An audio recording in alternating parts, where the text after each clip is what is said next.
This time, I didn't stop my fiance from running into the fire to save his non-biological niece, Olivia Emerson. Instead, I watched as the flames swallowed him whole. In my past life, a fire had broken out at the hotel on our wedding day. Hades and I escaped, but Olivia was trapped inside.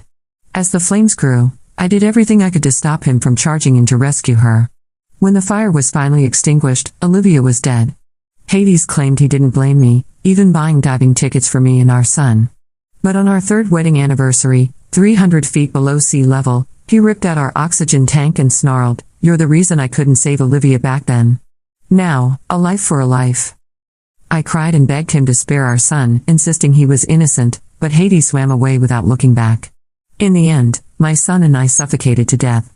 Afterward, I learned Hades had always been in love with Olivia and hated me for stopping him from saving her. When I opened my eyes again, I was back on the day of the fire. Choking on thick smoke, I realized I had been reborn. My gaze darted around until I saw Hades trying to break down a door to save Olivia. "Hades," I shouted. He looked at me, unhappy but determined. "You won't talk me out of it. Although Olivia and I aren't related by blood, she sees me as her uncle. I have to take responsibility for her well-being. You can leave if you want, but I'm not going anywhere. And if you're not going to help, then don't get in the way." This time, instead of stopping him, I readily agreed. "All right."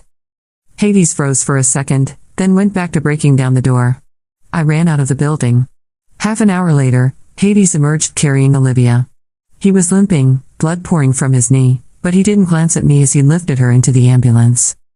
In my past life, I'd stopped him from going in, which led to Olivia's death and years of resentment. On our third anniversary, the same day as her death, he had murdered me and our son. I knew now that he'd always loved her. So this time, I didn't interfere. That same day, I applied to volunteer as a teacher in a rural mountain school. "Cassie, you've just gotten married. The program lasts at least 3 years. Are you sure?" the principal asked. "I'm sure. I'll report in 7 days," I replied without hesitation. I had decided to walk away and give Hades and Olivia my blessing. My injuries were minor and quickly treated. Olivia was still unconscious, and Hades refused to leave her side, ignoring his own injuries. Even the doctors asked me to talk sense into him. One look at his knee told me it was dislocated. "The doctor says your leg injury is serious. Let them treat you, I'll stay with Olivia," I said. "I'm a man. What can a small injury like this do to me? Besides, Olivia will cry if I'm not here when she wakes up," he replied. Olivia was already 20 years old and no longer a child. She had always clung to Hades, sparking fights between us, but he would call me petty and accuse me of having a dirty mind for questioning their bond. He claimed he had raised her since she was 7 and she was simply used to relying on him. I gave up trying to convince him and snapped, "You've already been treated. Go home and make some soup for Olivia. Chicken soup, no peppers, light on the salt. Order takeout. I'm injured and exhausted," I added. Hades frowned but turned to Olivia when she stirred. "Olivia, you're finally awake.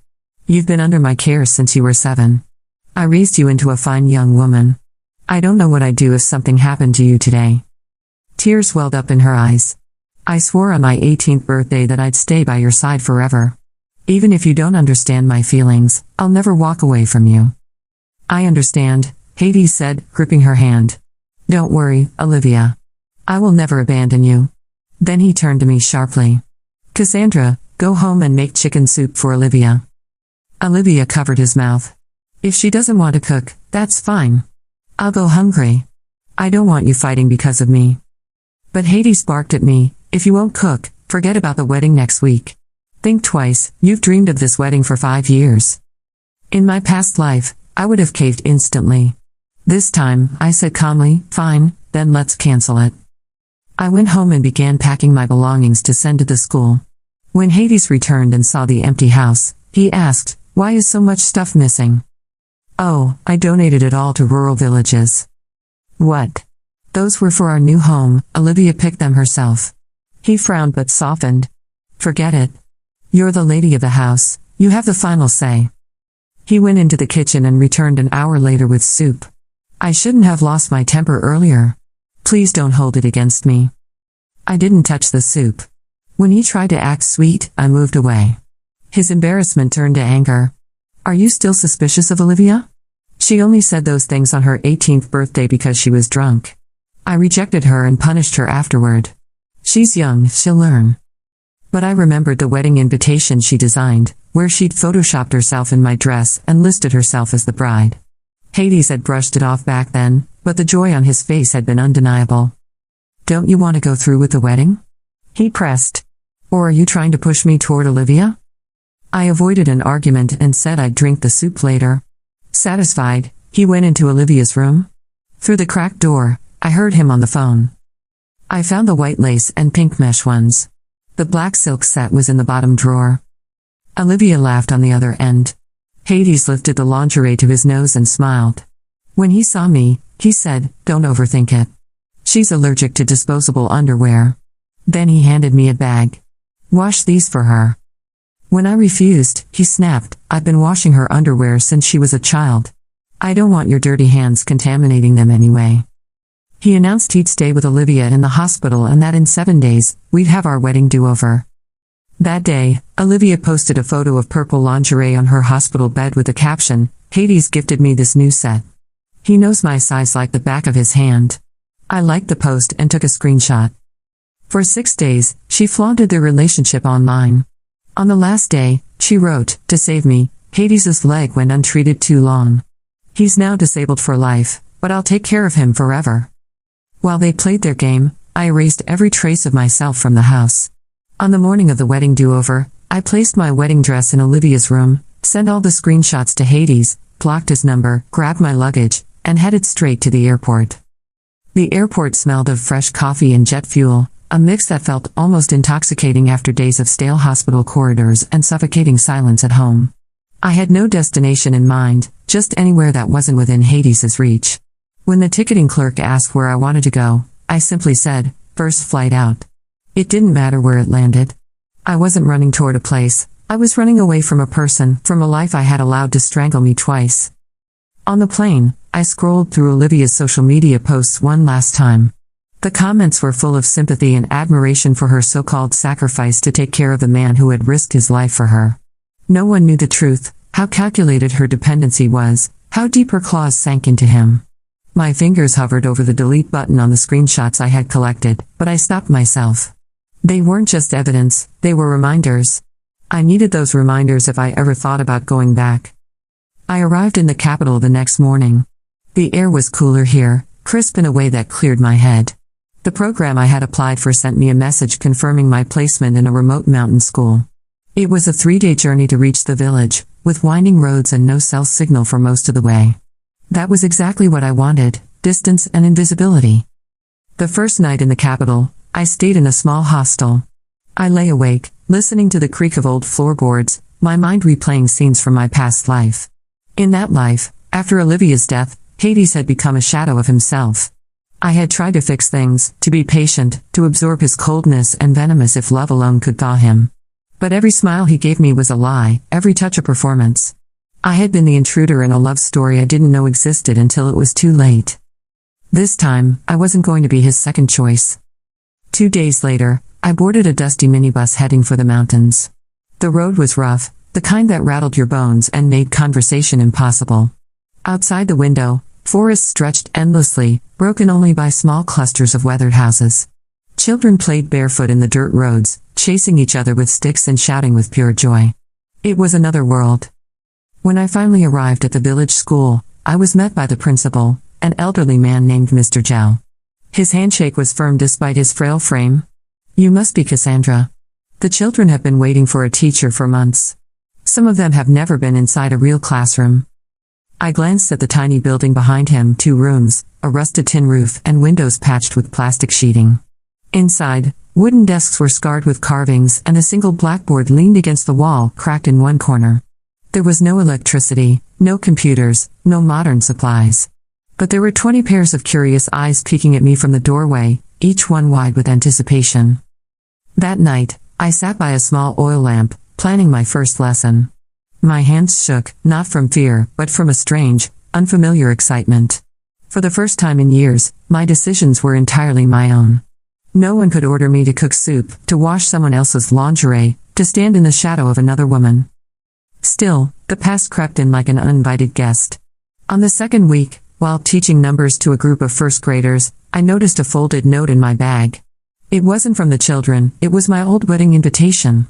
Not the official one, but the edited version Olivia had made, with her face where mine should have been. I had meant to throw it away months ago, but now it was here, mocking me. I burned it that night in the stove. The flames licked at the paper greedily, and for a moment, I thought of the hotel fire. The way smoke had filled my lungs. The way Hades had looked at me, not as his bride, but as the woman who stood between him and the girl he truly loved. Weeks passed. The school became my refuge. I woke before dawn to gather water from the well, taught until the sun dipped behind the hills, and spent evenings helping children with homework by candlelight. My hair grew longer, my skin tanned from the mountain sun, and my laugh, once rare, became part of my daily life again. But peace never lasts forever. One afternoon, while leading the children in a reading exercise, I saw a stranger standing by the door. Tall, in an expensive coat that didn't belong in this place, his eyes swept the classroom until they landed on me. My stomach clenched. Hades. He looked thinner, older, his once confident posture now slightly slouched. But his eyes burned with the same intensity I remembered.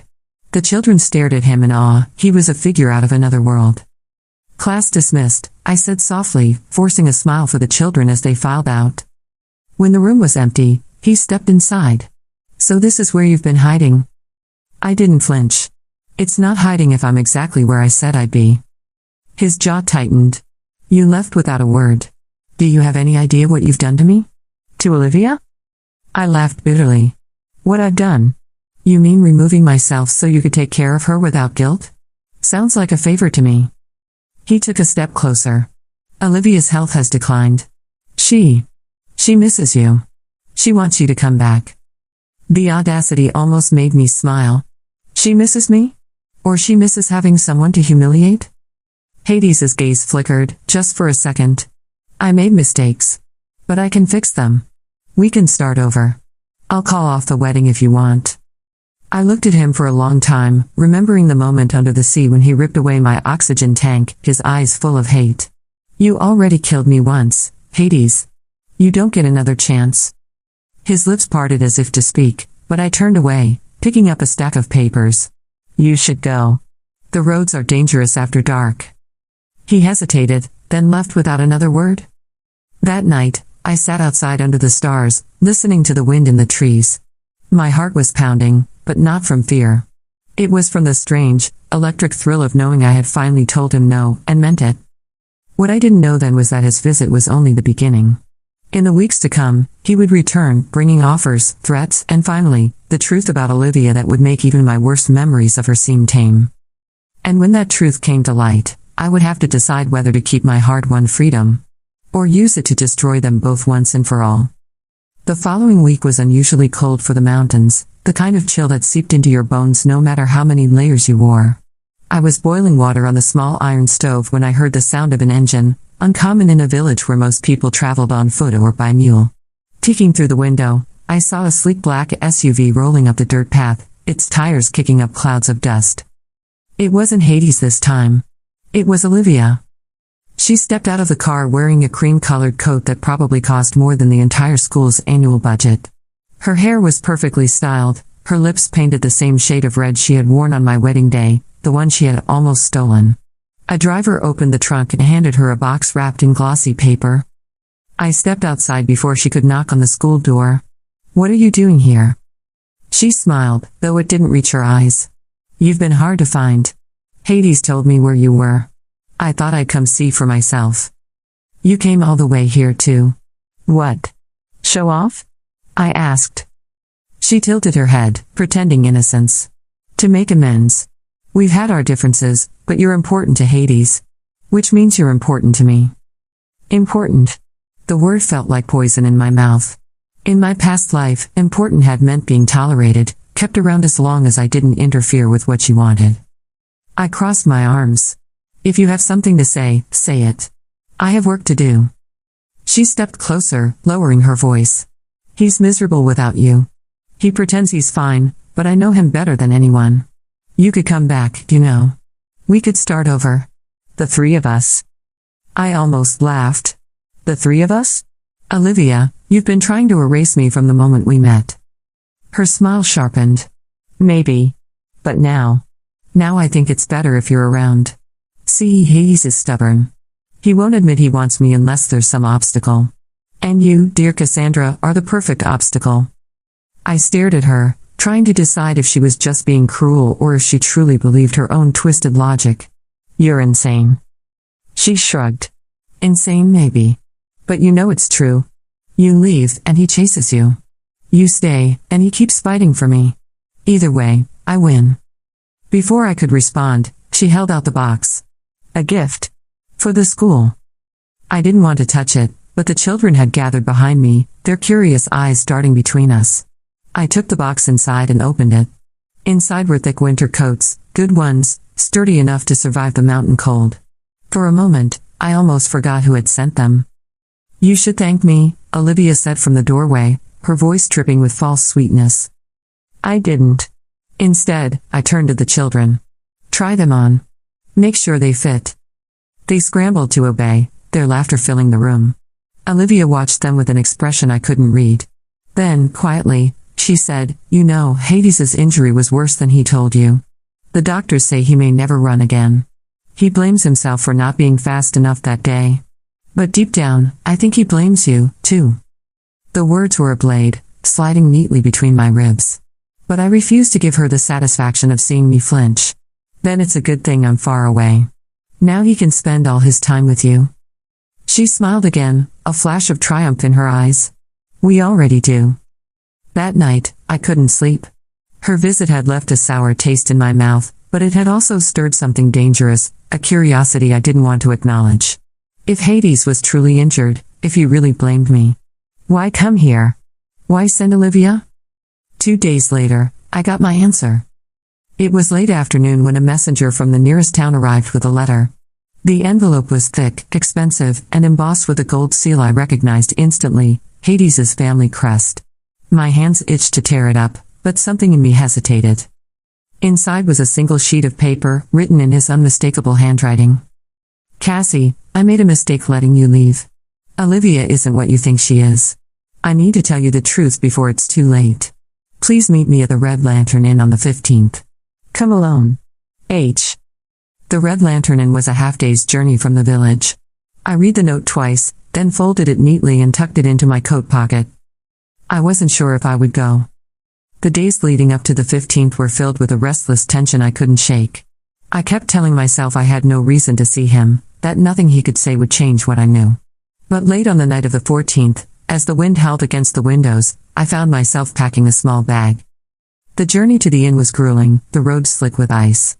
By the time I arrived, my hands were numb.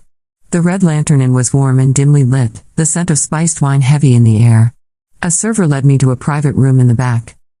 Hades was already there. He stood when I entered, leaning heavily on a cane. His face was pale, his jaw unshaven, his eyes shadowed with exhaustion.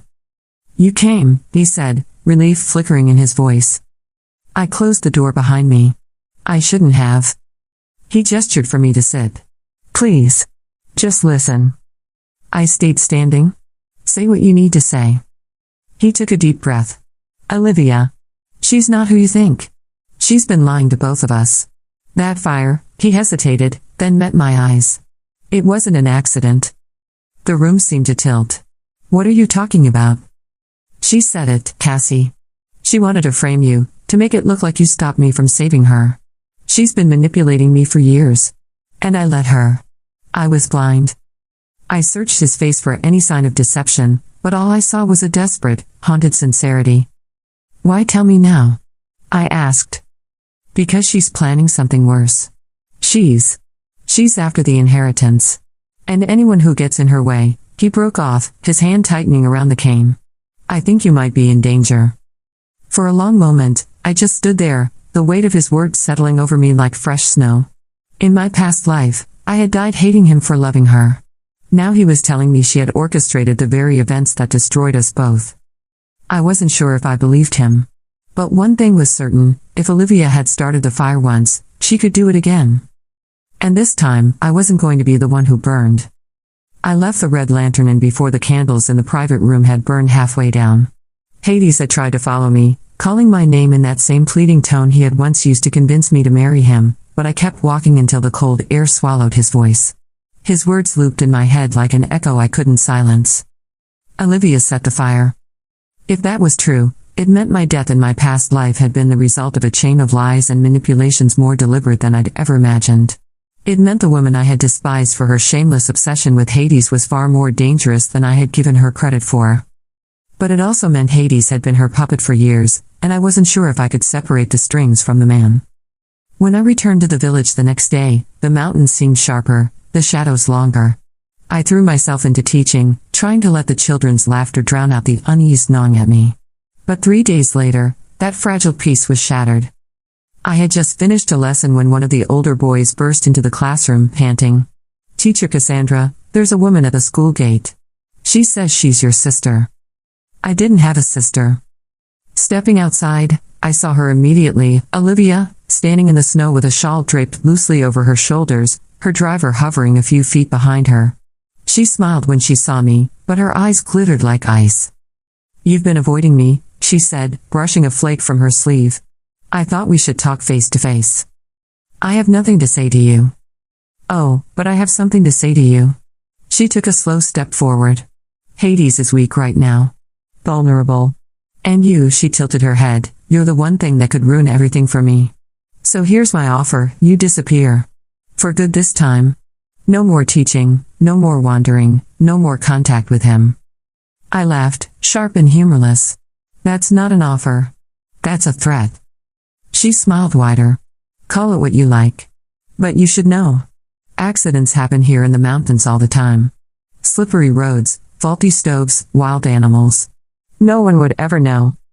The children were watching from the classroom doorway, their faces pale. I stepped closer to her until we were only inches apart. "If you ever come near me again, Olivia, you'll find out exactly how much I've changed since the last time we met." Her smile faltered, but only for a second. "You're more entertaining than I thought." She turned and walked back to the SUV, her driver opening the door for her. "Enjoy your little school while it lasts." For the rest of the day, my hands wouldn't stop shaking. I double-checked the locks on my door that night, then placed a kitchen knife under my pillow. Sleep came in short, restless bursts. The next morning, a package arrived. No sender, no note, just a small, square box wrapped in plain paper. Inside was a single charred matchstick and a photograph of the school, taken from a distance. I sat down hard on the edge of my bed. This was her warning. She wanted me to know she could reach me here, that nowhere was safe. That afternoon, I walked to the post office in the nearest town and mailed the screenshots I had saved months ago, the lingerie photo, the captions, the edited wedding invitation, to a lawyer in the capital I had once met through a friend. Along with them, I enclosed a short letter: "If anything happens to me, investigate Hades Emerson and Olivia Emerson. Start with this." Days passed without incident, but the village felt different. Every stranger's face lingered too long in my mind. Every unexpected noise at night made me sit up in bed. And through it all, Hades sent letters, pleas for me to call him, promises to explain more, to protect me. I didn't answer. Then, one evening, as the sun dipped behind the mountains, I heard footsteps crunching in the snow outside my window. Slow, deliberate. I grabbed the knife from under my pillow and stepped quietly to the door, pressing my ear against it. The footsteps stopped. And then, knock, knock, knock. I opened the door just enough to see Hades standing there, his cane in one hand, a small duffel bag in the other. His face was drawn, his lips chapped from the cold. "I didn't know where else to go," he said. "She's gone too far this time." Something in his voice made my stomach tighten. "What happened?" "She tried to burn my house down," he said, stepping inside without waiting for permission. "But it wasn't just the house she wanted to destroy. She had papers, my father's will, documents about the inheritance. They're gone." He dropped the bag on the floor and sank into the nearest chair. "I should have listened to you. I should have left her years ago." I stayed by the door, my fingers tight around the knife handle. "Why are you here, Hades?" He looked up at me, his eyes raw. "Because I can't fight her alone. And because I need you to believe me." I didn't answer right away. Outside, the wind howled, rattling the windows. Somewhere deep inside me, a dangerous idea began to take root. If Olivia had turned on him, if she had gone this far, maybe it was time to stop running. Not to save Hades, but to finish what she started and make sure she never had the chance to try again. The decision settled over me like the first heavy snow of winter, quiet, cold, and absolute. I had spent 2 lives letting Olivia dictate the terms, whether by manipulation, cruelty, or calculated charm. This time, the end would belong to me. Hades stayed in the small guest room of the school's quarters that night. I didn't trust him, not entirely, but I could see the strain in his body, the way his hands shook when he thought I wasn't looking, the way his cane trembled against the floor. Whatever had happened, Olivia had struck a blow that rattled even him. In the early morning, I walked to the post office again. This time I sent 2 letters, one to the lawyer I had already contacted, authorizing him to move forward with legal inquiries into Olivia's finances, and another to a journalist in the capital known for digging into scandals that polite society liked to bury. I included every piece of evidence I had, the screenshots, the lingerie posts, the altered wedding invitation, and copies of Hades's recent letters. When I returned, Hades was at the kitchen table, his head bowed over a steaming cup of tea. "She'll come after you now," he said without looking up. "She already has," I replied. "That's why I'm not going to wait for her next move." We left the mountains together the next day. The trip to the capital was tense, filled with long silences and occasional bursts of conversation that died as quickly as they started. Hades explained more as we traveled, how Olivia had charmed his father's associates, how she had maneuvered herself into control of key assets, how she had convinced almost everyone around them that she was the wrong party in every conflict. By the time we reached the capital, the lawyer had already begun his work. He'd found traces of offshore accounts linked to Olivia, transfers made in the months before and after the hotel fire. The journalist was interested, very interested, but wanted a public hook, something undeniable. That hook came sooner than I expected. 2 days after our arrival, Olivia walked into the lobby of the hotel where we were staying. Her coat was white, her hair perfect, her expression one of barely concealed fury. The journalists I'd tipped off were waiting nearby, their cameras hidden but ready. "Cassie," she said, her voice carrying just enough to reach the small crowd in the lobby. "I hear you've been telling stories about me. Dangerous ones." "I don't tell stories," I said calmly. "I tell the truth." Her eyes narrowed. "Careful. I can still make you disappear." The flash of a camera caught the moment, her face twisted, her words caught on recorders. The journalist stepped forward then, politely but firmly asking her to comment on the allegations of insurance fraud, inheritance theft, and arson. She froze. Just for a heartbeat. And then the mask slipped, replaced by a glare so venomous it sent a shiver down my spine. "You think you've won?" she hissed. "This isn't over." "Oh, it's over," I said softly, leaning closer so only she could hear. "Not because I say so, but because this time, I've set the fire." By nightfall, the story had broken online. Images of Olivia in the lobby, audio of her veiled threat, and documents leaked from the lawyer's files painted a picture too detailed for her to talk her way out of. The public turned quickly, sympathy evaporating, replaced by outrage. Within a week, authorities froze her accounts. She was summoned for questioning in connection with the fire that had nearly killed her years ago, the one she'd used to frame me. Hades, for once, didn't try to shield her. I didn't stay to watch the rest unfold. 2 weeks later, I was back in the mountains, my classroom once again filled with the sound of children's voices. The coats Olivia had sent still hung on their hooks, but now they were just coats, no longer tainted by the hands that gave them. On the first clear night after my return, I stood outside and looked at the stars. The air was sharp, the silence deep. Somewhere far away, Olivia was facing the consequences she had evaded for so long. In my first life, I had died suffocating under the weight of her lies. In my second, I had burned those lies down to ash. And in this one, I finally breathed freely.